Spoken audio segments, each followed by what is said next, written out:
Well, an important development in psychosocial safety in recent weeks, with SafeWork New South Wales issuing a prohibition notice to a university. Let's get some further detail. Joydeep joining us on People and Culture Strategies. Joydeep, welcome. Good to catch up with you again. So, psychosocial safety, what does that involve?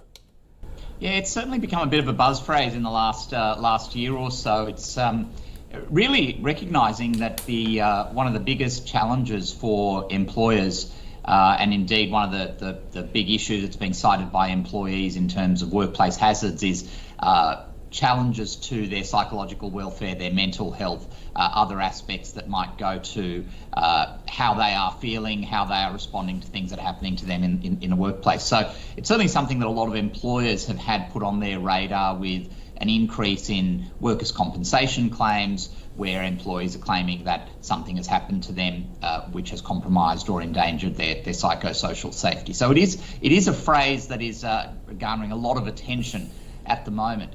This particular development was really interesting, though, Andrew, because what happened was the University of Technology Sydney, as part of a change management program, had indicated that it was going to be making a number of redundancies. Now, there's nothing unusual about that in the context of large-scale organisational change. But the relevant union, which represents the academics and a number of other employees at the university, notified SafeWork New South Wales about this and said that as a result of what they asserted was poor or inadequate consultation by the university in relation to these structural changes, it actually presented a risk to their members and the university's employees to their psychosocial safety. Now, as a result of that, SafeWork New South Wales, which is of course a regulatory body, intervened and issued a prohibition notice against the university and said, we're putting a stop to what you're proposing to doing, at least for the time being, pending being satisfied that you've consulted adequately and that consultation is deemed necessary, so that people's psychosocial safety, their welfare, their psychological response to their mental health, etc., is not going to be compromised. Extraordinary that we've seen a tie-in now between what the work health and safety regulators are doing and what organisations would ordinarily see as something that's more of a fair work matter, potentially in terms of redundancies and industrial relations issues. Well, I mean, everyone wants to safeguard mental health, particularly in the workplace, and clearly job cuts can be a traumatic process. But is this perhaps an example of regulatory overreach?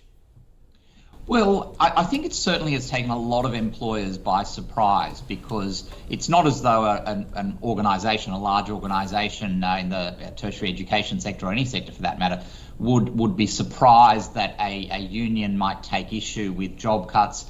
They might seek to challenge the fairness of, for example, how people were selected when it came to redundancy. And this issue of consultation has been in a number of industrial instruments like awards and enterprise agreements for many, many years. So none of that is new. But what is quite alarming, some might say, is that the intervention of a work health and safety regulator, which has typically been limited to intervening where there are issues of safety, physical safety risks. For example, there's a machine that's dangerous in a factory, or there's been a fatality or serious incident, and they'll come in and they'll put a stop to production. It's very unusual, and it's certainly the first time that I've been aware of, that they've come in and intervened and said, well, we're going to put a stop to your redundancy processes because we're worried about the impact on people's mental health. So is there potential perhaps we're going to see more of this sort of intervention? I think we will. I think the fact that this has now crossed over into that particular space means that employers who are embarking on any kind of change management exercises, and even, to be frank, I think the greater concern is any employer that might be seeking to have a performance management conversation, for example, or deal with a disciplinary process, or even be conducting an investigation in relation to an individual employee, might find that there is an intervention by a regulatory authority outside of the Fair Work Commission, which the employer might be accustomed to or at least expecting, an intervention by a regulatory authority dealing with work health and safety that says, hang on, we're going to put a stop to this pending being satisfied that you're doing all of the right things. Another potentially very significant obstacle for employers in dealing with employees. are we seeing, or we're likely to see, employers push back?